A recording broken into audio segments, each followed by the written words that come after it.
Lezi ndaba sikwethulela zona bukhoma ekomkhulu le-SABC e-Auckland Park eGoli Mbukelinazi ezinohlonze kusihlwa nje. It seems to me that had Mr. Matala not been arrested, you will still be continuing with your communication with him. Ikhomishana kaMadlanga namhlanje ithole ukuthi inhloko yethimba lama-Hawks KwaZulu-Natal uMajor General Lisitsha Sinona uqamba mangalihlaza amayethi waqeda ubudlelwana ayinabo noVusumuzi Cat Matlala ngemva kokuzwa ngeinsolo uMatlala ayebhekene nazo. On Mr. Brown Mokgotsi, the decision of this meeting is that the witness must be subpoenaed. Correct. Ikomiti lasephalamende liphenya nge-SAPS lifuna ukukhipha incwadi zokuphoqa usomabhizinisi uBrown Mokgotsi kanye nomphenyi oyimele uPaul O'Sullivan ukuze bazokwethula ubufakazi babo ngemva kokuthi bobabili bebalule izathu zokuthi kungani bengafuni ukuvela. It's not an easy moment or time for our family because Andile was the pillar of this family. Sesitholakele isidumbu sikalowo obe yi-MMC yezokuthutha ekuruleni uAndile Mngwevu neza abanye abathathu ngemva kokuthi imoto abebehamba ngayo yemuka nezikhukhula eMozambique. We are focused on ourselves since the beginning of the season. I will not lie to you if I tell you that we are not looking the login. I-Orlando Pirates ilungiselela ukugadulisana neMagesi FC emidlalweni we-Betway Premiership enkundleni esanda kuguqulwa igama i-Orlando Amstel Arena ngomgqibelo. Sikubingelele mbukeli sikwamukele indaba enza kusihlwa zehora lesikhombisa igama lami noXolo Mamtshali wakwaMwali ake sibheke ukuthi namhlanje sikuphathile ziphi.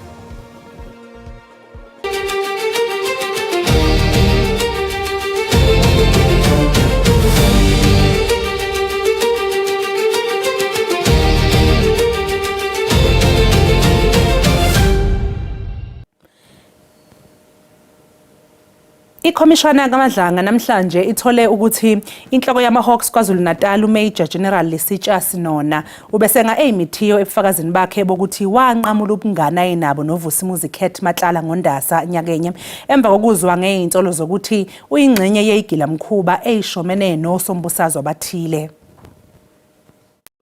Amalungu ekhomishana uAdvocate Sisi Baloyi kanye nosihlalo iJudge uMbuyiseli Madlanga bebengabazi okunye kwezithulo zikaMajor General Sinona. Udaba lokubulawa kukaBapita Deokaran owadutshulelwa ukudalula ngenkohlakalo yamathenda esibhedlela eThembisa ngokunye ikhomishana ebingakuzwa kahle kuSenona.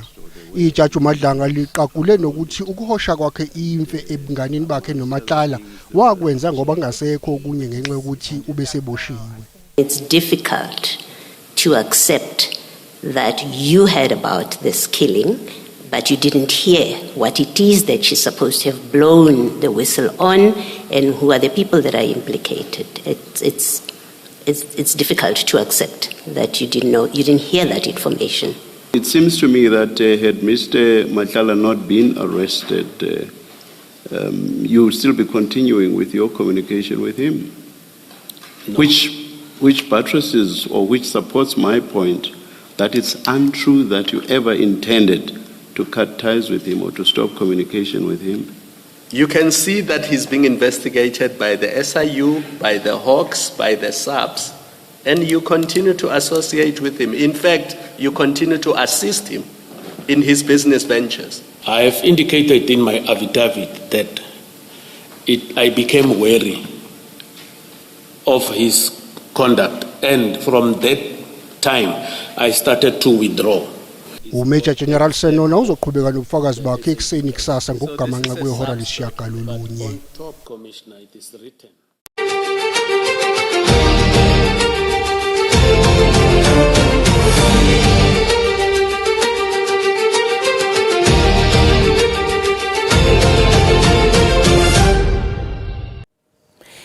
Ikomiti lasephalamende eliphenya nge-SAPS lifuna ukukhipha incwadi zokuphoqa usomabhizinisi uBrown Mokgotsi kanye nomphenyi oyimele uPaul O'Sullivan ukuze bazokwethula ubufakazi babo ngemva kokuthi bobabili bebalule izathu zokuthi kungani bengafuni ukuvela phambi kwaleli komiti. Sele ileqa emgceni wokugqiba umsebenzi wayo kodwa ihlangabezana nemingeni kumangqina amabini abalulekileyo. UMokgotsi bekumele uvela phambi kwale komiti ngoLwesine nangoLwesihlanu, kodwa ufuna onogada bakhe bahlawulelwe yipalamente isithuba seveki. The offer that he was given was that he can come to Cape Town, and then as soon as he lands, there will be protection offered or escorts offered. Mr. Mokgotsi refused that offer. He says that he doesn't want to be protected by people that he doesn't know. Amalungu asepalamente avakalise ukudelelwa, emva koko bathatha isigqibo. On Mr. Brown Mokhotsi, the decision of this meeting is that the witness must be subpoenaed. Kusenjalo le komiti iphinde yafumana ingxelo ngokuvela kukaPaul O'Sullivan phambi kwale komiti emva kokuba ecele ukunika ubungqina esebenzisa ubuxhakaxhaka balamaxesha ngokuba ephesheya. Isigqibo sokuba anyanzeliswe ngokomthetho ukuba avele phambi kwale komiti ukuze anike ubungqina sisaphononongwa. Accordingly, I'm advised that this matter is under advisement before the Speaker. Yesterday, I was reliably informed that the Speaker will communicate a decision within the next day or two. Kwiindaba ze-SABC, Dingubulelani Philip eParlamente. Umndeni ka-Andile Mngwevu obebhekele ezomgwaqo nezokuthutha ekuruleni esifundazweni eGauteng uthi kulukhunisatshe ukwamukela ukudlula kwakhe emhlabeni. Isidumbu sikaMngwevu sitholwe kanye nezinye idumbi zalabo ayekade nabo ngenkathi imoto ababehamba ngayo imuka nezikhukhula eMozambique. Currently, we are not okay. However, we are grateful that we are able to retrieve his remains and we'll be able to lay him to rest. Andile Mngwevu obeyingxenye yekomiti lemeli bhekele ezomgwaqo nezokuthutha ekuruleni sitholakala eMozambique emva kokuba sekuphele isikhathi esingangesonto efunwa engatholakali. UMngwevu beseneminyaka engama-40 ubudala ubengomunye wabahlana bebedukile kulandela izikhukhula ebezisetshokwe khona eMozambique. Umndeni wakhe uthi sinzima isikhathi obhekene naso.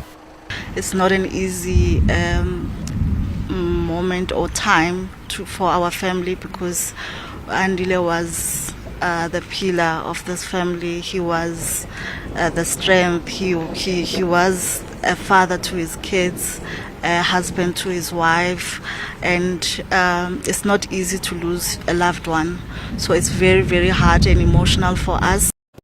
Chazwe njengomuntu obengalala endleleni into beyisho njengoba injalo kanti futhi ubethembeke kakhulu.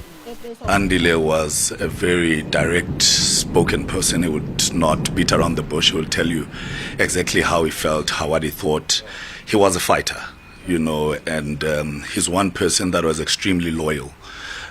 He would never disappoint you at any given time. He would be quite honest and quite frank.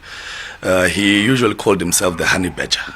You know, umuntu ongathi inkosi emntwini ngoba inkosi ngokwayo. Ushiye emhlabeni abazali bakhe bobabili, izelamani, unkosikazi kanye nezingane zakhe. Amaphoyisa omgwaqo eGauteng ebamsene nezinye inhlaka zezomthetho ashaqe amabhasi angama-22 kanye namatekisi 4 namhlanje kuseni eAtteridgeville ePitoli. Lokhu njengengxenye yomkhankaso wokuhlolwa kwezimoto ezithutha abafundi. Nyanga umnyango wezokuphepha komphakathi eGauteng wethula umkhankaso okuhlolwa kwezimoto ezithutha abafundi obizwa ngeScholar Blitz. Kanti lo mkhankaso uqiniswe ngoLwesihlanu ledlule ngemuva kwengozi yetekisi neloli eyenzeke eVaal. Beginning of these operations at the beginning of the school calendar, we have impounded close to about 100 buses. Just for today, we've impounded just over 30 buses for various transgressions or non-compliance, together with about just under 10 minibus taxis. Isakhamuzi sase-Atteridgeville sizwakalise ukwenama ngalo msebenzi oqalile sathi lo mkhankaso uzonciphisa izigameko zezingozi emgwaqweni. Availability here is a good thing. It's a good thing because they ensure the safety of our learners in the in those school transports. Kusenjalo amaphoyisa omkhandlu dolobha iTshwane azichithile izinkulumo zokuthi lo mkhankaso uqale ngemuva kwengozi edlule nabafundi abayishumi eyenzeke eVaal. We started this operation because we know this time of the year that the schools are opening and we must make sure that the scholars are also transported in a very safe manner, and then also in vehicles that is roadworthy, and also drivers that have the necessary papers to ensure that those scholars can go to school. Amaphoyisa omgwaqo eGauteng aphinda aqinisekisa ukuthi lo mkhankaso uzoqhubeka unyaka wonke. Inkulungwane zabazali zithi seyiphelelwe ithemba lokuthi ingane zabo isazoke zithole ikhala zokufunda ezikoleni zaseGauteng kulonyaka. Abanye abazali abapheli kumoya balokhu nje bebuye njalo ukuyoshaya ulayini noma ke ukuyomujenge likalayini emahhovisi ezifunda ngethemba lokuthi umnyango wezemfundo esifundazweni uzobatakula kulesimo ababhekene naso. Ujengo ubuhlangana naloqhamuka nje emahhovisi omnyango wezemfundo eFlorida njengoba kusenabazali abangakayitholi ikhala sokuthi ingane zabo ikwazi ukufunda nonyaka. Okuletha ixhala netwetwe kubala abazali ukuthi sekuyafundwa manje kanti ingane zabo ingayithola ibambezeleka. Ikolo ikhona kule region asikho nespace abangasithola abantwana bethu, so iquestion enginayo ukuthi yini push abayenzayo, ipush yini esoyenza mhlawumbe sibe nethemba thina njengabazali ukuthi abantwana ispace bayasithola. Okubuhlungu nokuthi idate mhlawumbe idate esingabuya ngayo akuna date abayikhiphayo, of which mina ngifila ngathi into esabotage nami ngidideka ingqondo, angazi ngifuna uqamba mangangazi kuyi-stress kuphela angazi. Nengane engakayitholi ikhala ifona isigqoko uhulumeni ukuthi akaqhamuke neselizosiza kule nkinga eyibuye yokuduva emakhaya. I feel sad and lonely and disappointed because the government doesn't help us. It's the fourth time coming here. They tell us the same thing each and every day. Honestly, I don't know myself because I'm trying so hard to look for a school and I can't find one right now, but I am trying. So the plan would be to do homeschooling. Umnyango wezemfundo eGauteng uthi usamile kwelokuthi labo bafundi abathi abakayitholi ikhala bayithola. Inkinga ukuthi abazali abayifundi lezo ikhala bayihlinzeke umnyango wezemfundo bafune zabo. Igama lami nguCalvin wakwaHluhla endabeni zeSABC ngibuka ngaseFlorida. Mbukelisi sathi qu8 olunganyakazi siyabuya nezinye indaba emva komzuzwana.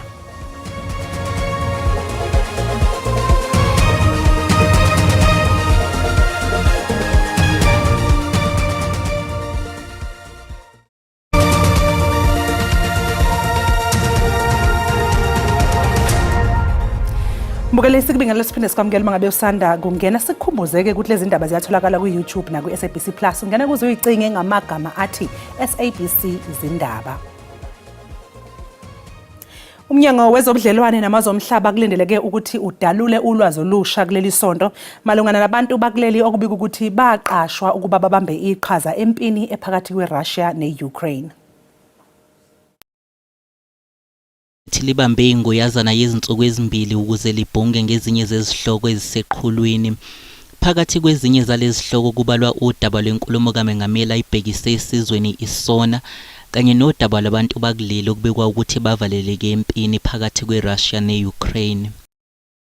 That are underway in terms of the engagement between government of South Africa and the government of Russia in terms of how do we get them back, because they are stuck in a precarious situation, but they violated the laws of the Republic of South Africa. You know, there is cases that are being investigated by law enforcement authorities, which I do not have the capacity to speak on those matters.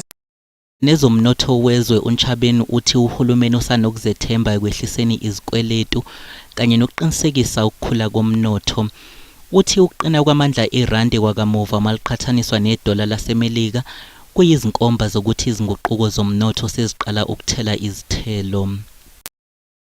At how do we drive the skills development of the country? Any economy that has to grow must grow based on the skills of the country, the skills base of the country, and we are looking at how do we readjust, and we are going to get a presentation from jointly the Department of Labour and Higher Education, or how do we utilize the current funding mechanisms and current platforms that we have on skills development, and how do we streamline them to be effective to drive that skills development that will also ensure employment of our young people.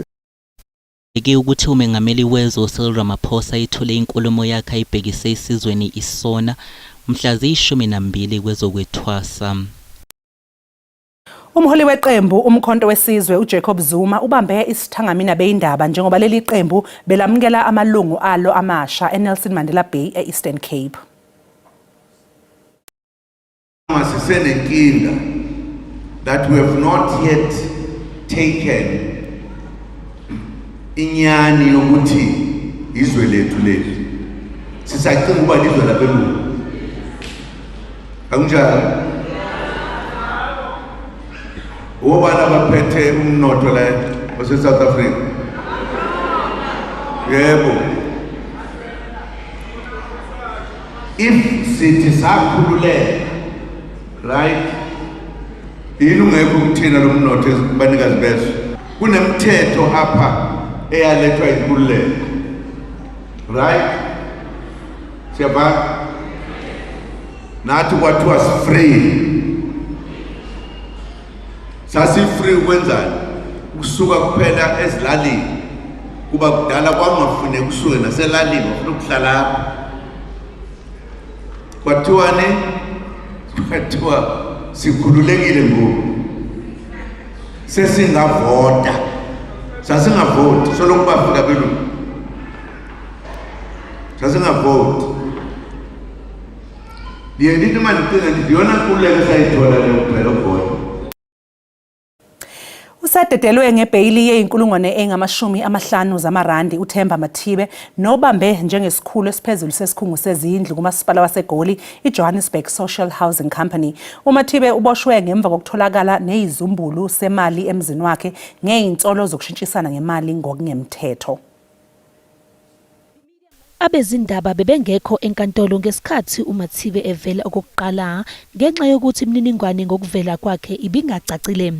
Uvele kafushane ke enkantolo yemantshi yase-Alexandra kanti umbuso awuzange usiphikise isicelo sakhe sebheyili. Uhlwini lwamacala bekunemininingwane engatheni ngokuthi ubhekene namaphi amacala. Futhi amaphoyisa enqabile ukudalula isamba semali okuthiwa itholwe emzini wakhe. The SAPS Cold Case Unit and Special Task Force effected an arrest on a charge of money laundering after the CEO was found with a substantial amount of money at his home. The team was acting on a J51 search and seizure warrant where the accused's home and offices were raided. Ukuboshwa kwakhe kuhlobene nezinsolo zokukhishwa kwezinkontileka zamathenda ngendlela engafanele. Ukhulumela iJoshco ukhiphe isitatimende esingacacile ngokuboshwa kaMathibe. We had law enforcement authorities at our head office and some of our employees were questioned, but we have not received any official communication confirming any arrests, including that of our acting CEO, Mr. Themba Mathibe. Kusenjalo amaphoyisa aseqinisekisile ukuthi uphenyo luyaqhubeka futhi bakhona abanye okungenzeka baboshwe. Amakhansela kumasipala wasempendle asephakamise ukuthi kufanele kungenele uhulumeni kazwelonke kulomasipala othwele kanzima kwezimali ngemva kokuthi uhlulekile ukuholela izisebenzi kulenyanga. Kusukela ngoNtulikazi ngonyaka odlule umasipala wasempendle ubunganameya. Lokhu kulandela ivoti lungamethembi elenziwe amaqembu aphikisayo kanti amakhansela eANC nawo aleseka leli voti. Ungabibikho kobuholi bezepolitiki kubhebhethekise izinselelo zezimali nokuntuleka kokulethwa kwezidingo nqangi. Izisebenzi zikamasipala zabhekana nokubambezeleka kwemiholo yazo ngozibandlela kanti azikaholi manje ngomasingana. Umasipala uphinde wathola umbono wokuhlola ongemuhle kumcwaningo emabhuku oveza ukuntuleka kokuphathwa kwezimali. Iziphathimandla zithi izigidi zamarandi ezimali zesibonelelo ebekumele zisetshenziswe ekuletheni kwezidingo kubantu ezingazange zisetshenziswe. Uqeke ukuthi sisondele njengomnyango wakwaCocta ukuzobuka ukuthi iziphi inyathelo esingayithatha ukuze isimo sikamasipala sibuyele kokujwayelekile. Amakhansela avumile ukuthi kukhona ukwehluleka okukhulu ekusebenzeni komkhandlu ase ecela uhulumeni wesifundazwe ukuthi angenelele. Esicela ku-MEC ku-minister wami kungqongqoshe wami akayosicelela labantu basikhokhele asicelela uminister babukeze i-payment plan yo manager. Izinyunyana zithi kumele bathathelwe izinyathelo abathintekayo. siyikhosathu sithi kuzobaleka kakhulu ukuthi kube nezinyathelo ezinqala ezothathwa zithathelwe labo ekuyibona abaqashelwe ukwenza umsebenzi njengabaphathi emkhandlwini ukwenza sure ukuthi lento ayiphinde yenzeke. Ungakhokhelwa kanye nokuntuleka kokulethwa kwezidingo kuholele ekutheni abasebenzi kanye namalungu omphakathi babhikishe ngaphandle kwamahhovisi kamasipala befuna umkhandlu ususwe. NginguNonhlakanipho Magwaza ezindabeni ze-SABC eMpendle. Umhlahlo wesimo sezulu uzolandela emva kwekhefu noThini Ntshiza.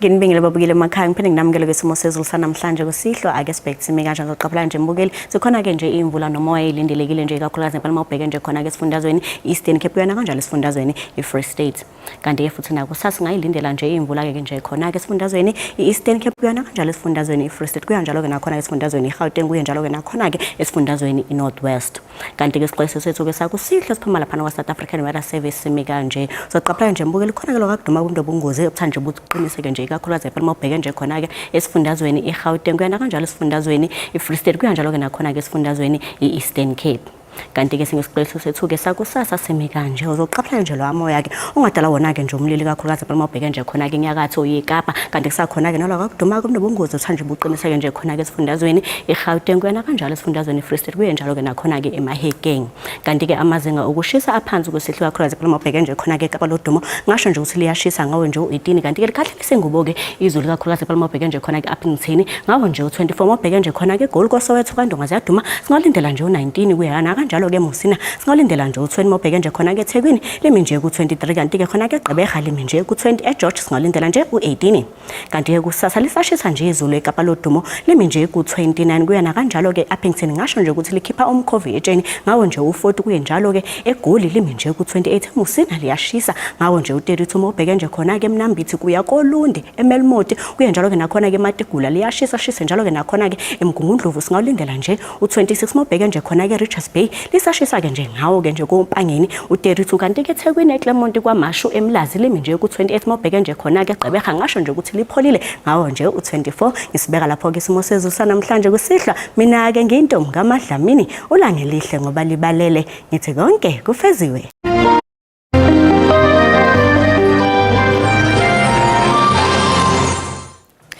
Mbukelisi sibeka lapha bese kuphathele zona namuhla kusasa bakhonoza kwethu neindaba ngolwimi lesixhosa ube nobusuku obuhle usale kahle.